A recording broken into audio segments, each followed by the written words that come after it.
आइए मित्रों, हमारे YouTube चैनल स्वाध्याय में आपका हार्दिक स्वागत, अभिनंदन। आज हम आपके लिए लेकर आए हैं सीता त्याग की निर्दोषता। इस शीर्षक पर प्रेरणादायक ज्ञानवर्धक ज्ञान चर्चा। अगर आपने हमारे चैनल को सब्सक्राइब और वीडियो को लाइक नहीं किया है तो आपसे निवेदन है, कृपया चैनल को सब्सक्राइब और वीडियो को लाइक अवश्य करें। अनेक सज्जनों को भी यह भ्रम है कि श्री भगवान रामचंद्र के द्वारा सीता त्याग अनुचित हुआ। वे मर्यादा पुरुषोत्तम थे और इस अवतार का मुख्य उद्देश्य मनुष्य समाज के निमित्त आदर्श चरित्र का प्रदर्शन करवाना था, जिससे समाज के लोग तद अनुरूप आचरण का आदर्श रख उसी का अनुसरण करें। इस प्रकार इनका सारा का सारा चरित्र ईश्वर का सा न होकर मनुष्य का सा था, क्योंकि उन्हें यह दिखलाना था कि प्रत्येक मनुष्य उपयुक्त चेष्टा करने से वैसा आचरण कर सकता है। ऐसी स्थिति में सीता त्याग अयुक्त कैसे हो सकता है? शाप स्वीकार। पुराणों में कथा है कि नारद जी ने श्री विष्णु भगवान को विकृत मुख प्रदान करने के कारण क्रोधवश शाप दिया। उसके बाद क्रोध के शांत होने पर उन्होंने यह कहकर कि विशेष तेजस्वी व्यक्ति के द्वारा शाप की स्वीकृत न होने पर शापदाता का अनिष्ट होता है, श्री भगवान से अपने द्वारा दिए हुए शाप को स्वीकार करने के लिए प्रार्थना की। श्री भगवान ने शाप को, जिसमें मुख्य स्त्री वियोग था, सहर्ष स्वीकार किया। इस शाप का तात्पर्य यह हो सकता है कि वह वन के समय तथा अंतिम त्याग के समय, दोनों समय के वियोग के निमित्त लागू था। कर्म फल अनिवार्य। कर्म का नियम ऐसा प्रबल है कि स्वयं श्री भगवान भी जब अवतार लेकर शरीर धारण करते हैं तो कर्म के नियमों का स्वयं पालन करते हैं।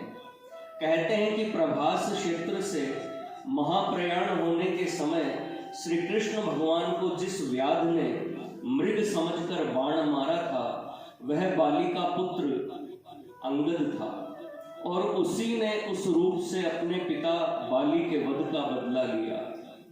यहाँ यह बात विचारणीय है कि व्याध के द्वारा आहत होने पर भी दयामय श्री भगवान ने उसके प्रति क्रोध न कर उल्टा उसको वर दिया।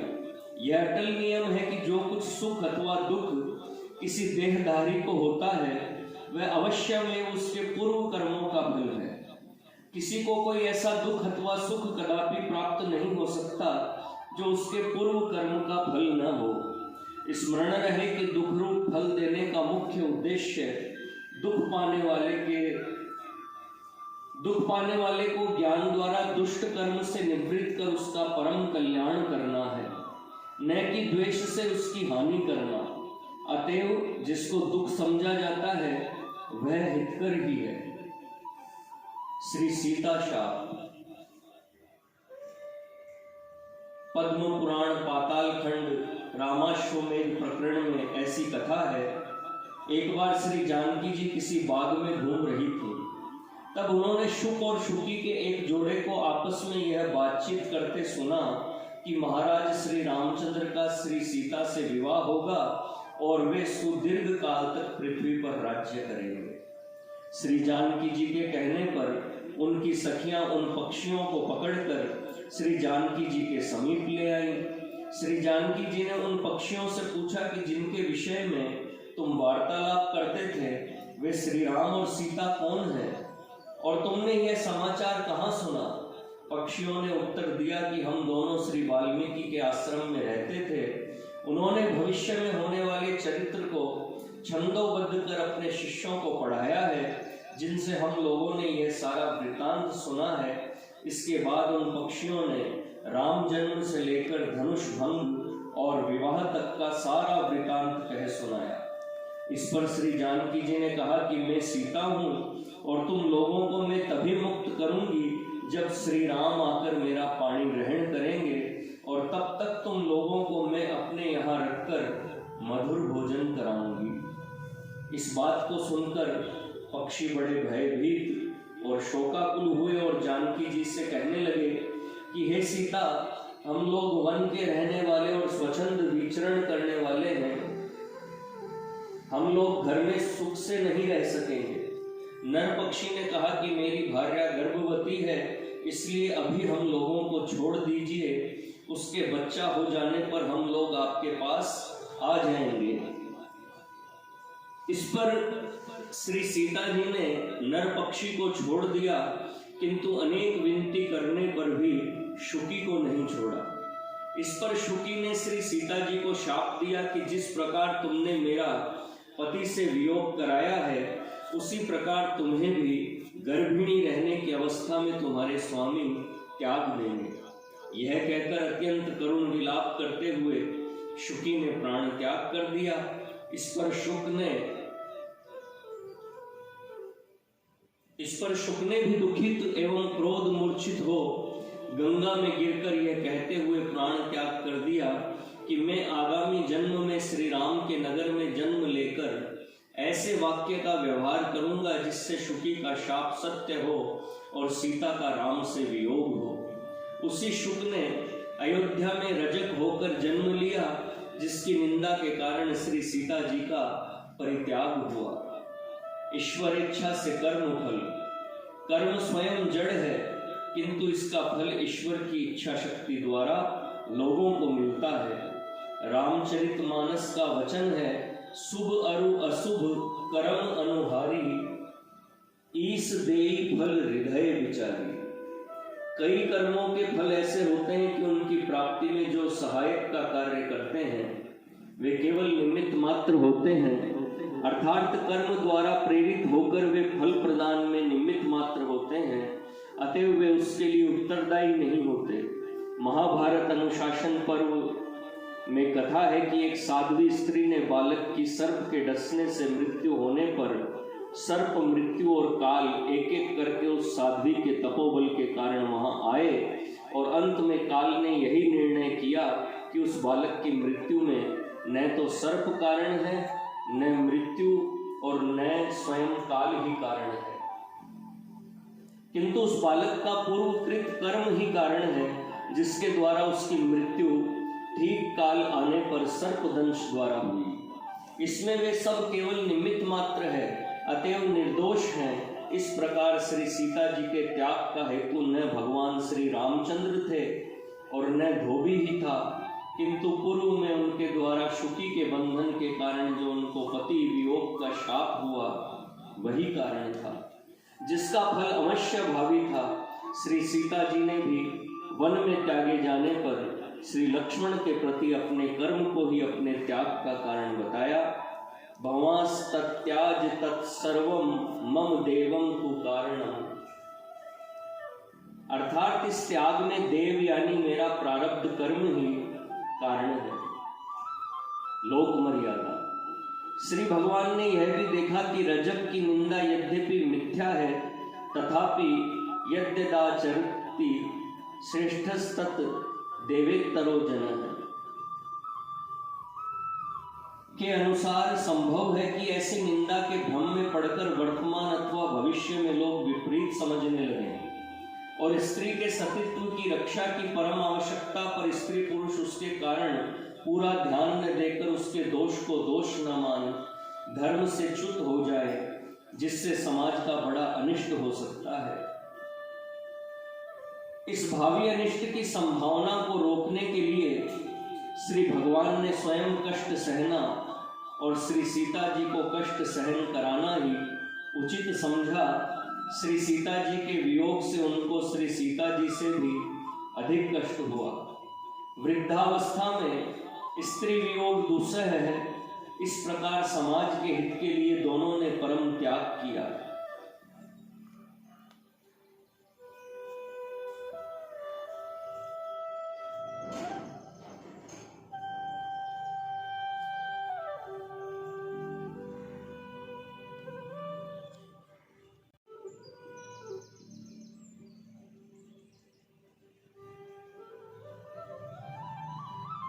वृद्धावस्था में स्त्री वियोग दूसह है। इस प्रकार समाज के हित के लिए दोनों ने परम त्याग किया। श्री सीता जी ने श्री लक्ष्मण जी से वन में त्याग के समय स्पष्ट यही कहा कि मेरा त्याग समाज के हित के लिए श्री भगवान ने किया है।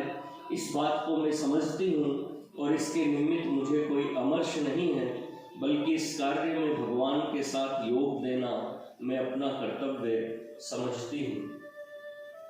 यच्चते वचनीयम स्यादपवादः समुत्थितः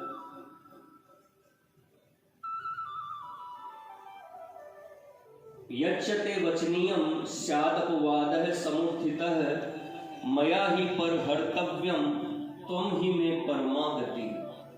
बड़ों की तो इसी में श्रेष्ठता है कि वे समाज के हित के निमित्त अपने ऊपर कष्ट ले लेते हैं। श्री रामचंद्र जी ने अपने भाइयों को स्पष्ट कहा कि केवल समाज का हित ही श्री सीता का त्याग कारण है, अतएव वह परम आवश्यक है। स्वयशः कारणो हम स्वं देहम तयक्षामि शोभनम त्वामपि भ्रात्रम तयक्षये लोकवादा द्विगर्हितम। इस संसार की उत्पत्ति स्थिति भी परमेश्वर और उनकी शक्ति के परम त्याग का परिणाम है। यदि वे अपने अपरिच्छिन्न स्वरूप को परिच्छिन्न न करें तो न संसार की उत्पत्ति हो सकती है और न स्थिति ही रह सकती है। अतएव मनुष्य अथवा ईश्वरावतार दोनों दृष्टि से सीता त्याग निर्दोष है। शक्ति की लीला। यद्यपि रामावतार में श्री सीता जी तथा श्री भगवान लोक शिक्षार्थ मनुष्यों जैसा व्यवहार करते थे, किंतु यथार्थ में वे ईश्वरीय शक्ति और ईश्वर थे। ऐसी अवस्था में उनको सांसारिक लोगों के समान दुखाभिभूत समझना ठीक नहीं है और यही समझकर हम लोग श्री भगवान पर त्याग का दोष लगाते हैं। अध्यात्म रामायण में श्री सीता जी श्री हनुमान जी से कहती है कि श्री रामावतार के सारे कृत्य मैंने किए। श्री राम तो सच्चिदानंद पूर्णातिपूर्ण परम कारण है। वे तो साक्षी की भांति उनके दृष्टा और आधार मात्र थे। एवमादीनि कर्माणि मये वाचरी तान्यपि आरोपयन्ति रामे अस्मिन् निर्विकारे खिलात्मनि। इस प्रकार श्री राम और श्री सीता स्वस्वरूप की दृष्टि से सदा अभिन्न है और इन दोनों का न कदापि वियोग हो सकता है और न वे शोक मग्न ही हो सकते थे।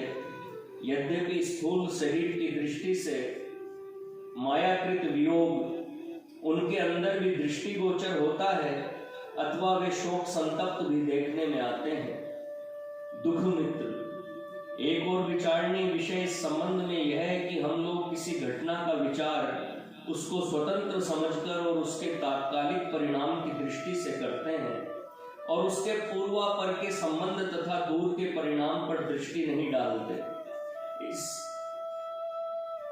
इसी से गलती होती है। ब्रह्मचारी के निमित्त शास्त्र ने कठोर नियम निर्धारित किया है। वैद्य रोगी को उपवास कराते और कटु औषध देते हैं। डॉक्टर शक्त आदि के रोगी अंगों की चीर फाड़ करते हैं। शिक्षक विद्यार्थी को उसके दोष के सुधार के लिए दंड भी देते हैं। तपस्वी उपवास आदि द्वारा शरीर का शोषण करते हैं। इन सब में तत्काल में तो बाह्य दृष्टि से प्रकाश रूप में कष्ट अवश्य है, किंतु अंतिम परिणाम इन सभी उदाहरणों में कष्ट पाने वाले का हित है। अतएव ये सारे के सारे दुखद कर्म यथार्थ में सुखद और हितकर है। बाह्य दृष्टि से श्री भगवान रामचंद्र का वनगमन दुखद समझा जाता है, किंतु भगवान ने उसे परम सुखद समझा, जैसा कि उनके केकई के प्रति निम्नलिखित वचन से प्रकट है। मुनिगण मिलनु विशेष बन सबहि भांति हित मोर, तेहि मह पितु आयसु बहुरी सम्मत जननी तोर।